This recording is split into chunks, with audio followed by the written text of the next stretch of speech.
Hey, so I heard something big's been going on with social media lately. Just can't quite put my finger on it. Something big in social media that's been happening over the last couple days. Just, hmm, I know.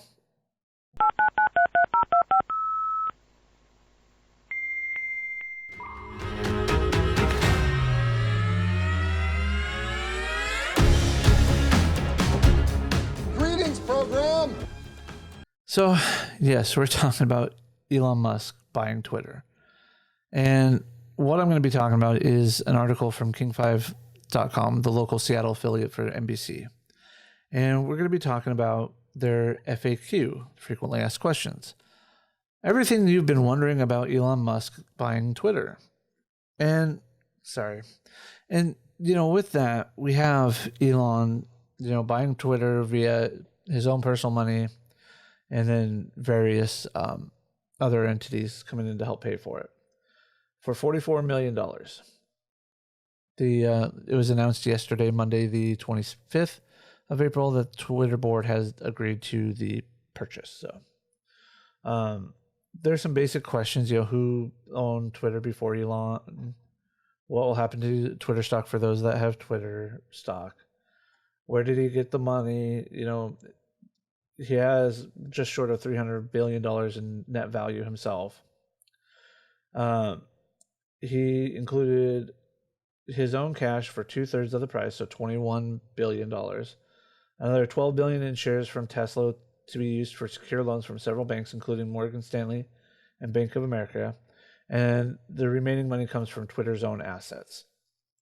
Sorry. Allergies are getting the better of me today. Anyways, my big question is the highlighted section here. Why did Elon Musk buy Twitter? Musk, a frequent Twitter user, describes himself as, quote, free speech absolutist, end quote. I forgot the A at the before the quote, but he describes himself as a free speech absolutist. He has, in the past, criticized what he views as the excessive moderation from Twitter management.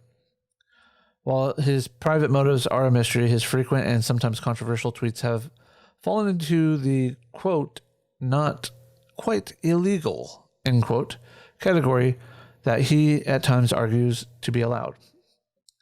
Not quite illegal. Well, what is not quite illegal? It's that basically that area where if the government can't prosecute you for it, it's not illegal. I.e., when it comes to free speech and things like that, we have the right to say our mind as long as we are not calling for violence, bodily harm, or to a person or property, etc., against a person.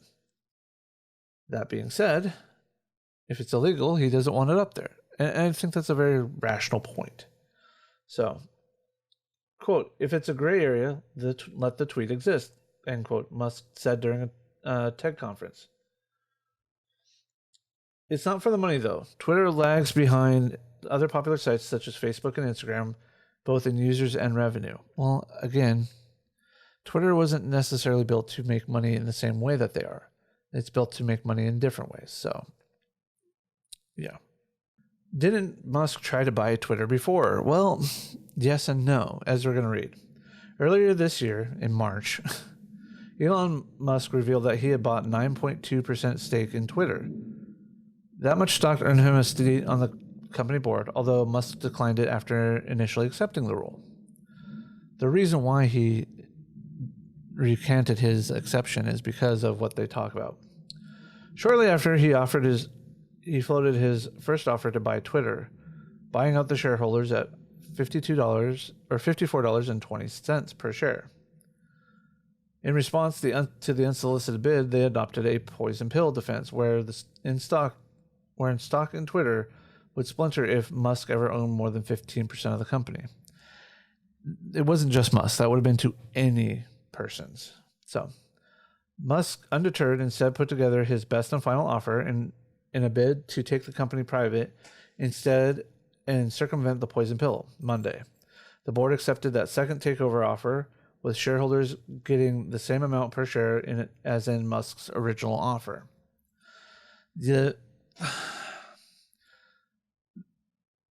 it was after he rebuffed the board that they put in the poison pill, but slightly before the public notice of his offer. So it's kind of wishy-washy, but and being pedantic at this point. But the point being that Musk did offer them money. They're like, no.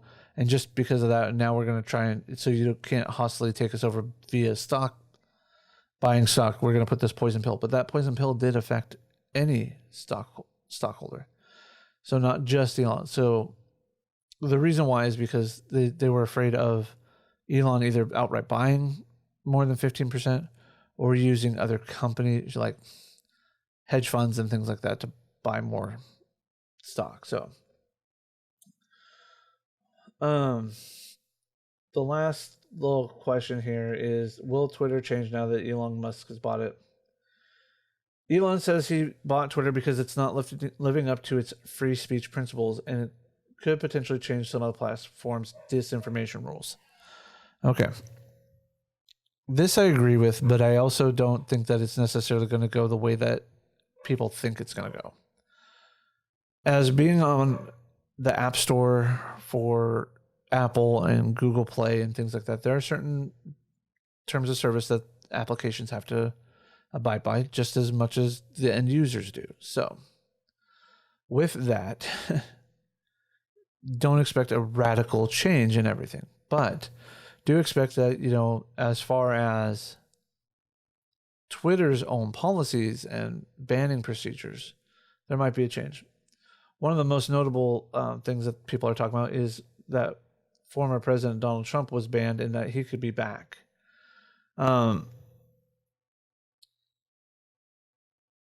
It's one of those. It's one of those things. It's a gray area. We have to look at the full thing. And other right-wing figures such as Rep. Marjorie Taylor Greene. But even if he does, Trump said he won't return to Twitter and plans instead to use his own Truth Social platform, despite continued problems with the platform since it launched. Musk has also promised to crack down on bots, publish the site's algorithm as an open source code, and possibly even add an edit button to tweets. Thank God if we get the edit button. If nothing else, you free some of the free speech stuff and we get our edit buttons, I will thank you, Elon. But overall, I think that Elon buying Twitter is going to be a good thing in the long term, communication-wise. Is it just to get the free speech and an edit button? No. I heard an interesting thing on Timcast. I've been doing a lot of citing of Timcast lately in my stories that I'm blogging and things I'm recording. But when I hear something new for the first time and it sounds interesting and it's coming from them, I'm obviously going to cite them. So on last night's episode of Timcast IRL, I don't have the episode number in front of me. I will probably add it here in post. But Tim and crew were talking about, what might be some of the alternative reasons for Elon to buy Twitter. And one that was floated by a hacker source, a hacker news source or something, was that because of bandwidth limitations between spacecrafts and Earth and potential colonies on Earth, such as on Mars, Twitter's character limit is by far one of the better, how do I put it? Is by far one of the better options out there for social media, for us to be able to interact with those colonists and for the colonists to interact with us. So take it for what it's worth. I don't know if that's actually one of the reasons, if at all, or if maybe now that he's heard about it, he's like, that's a good reason now to add that too. But the point being, let's let time pass. Let's see what happens. Nothing happens in a vacuum. Nothing is certain. I can sit here and try to predict. Yeah, he's going to bring back Donald Trump. He's going to bring back everybody that was banned for political reasons that weren't actual violation of law. So like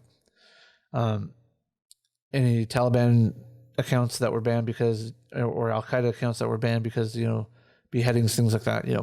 Obviously those are going to stay gone. But Alex Jones might be back. Trump might be back, etc. So just take it with a grain of salt. Don't go run around like the world's on fire and we're all going to burn and the rapture's coming because Elon Musk has bought it. But I really hope that change comes and it can show that we don't have to have a left-wing social media and a right-wing social media where we are spending our time saying which one's the best. Let's make a public square where we can talk our ideas through. And if you don't like the conversation you're having, either don't engage or mute or block somebody. So that way you don't have to hear about it. So with that, thank you for watching. Keep an eye out. I am starting up rebranding my Subscribestar and everything. And yeah, we will see you in the next one.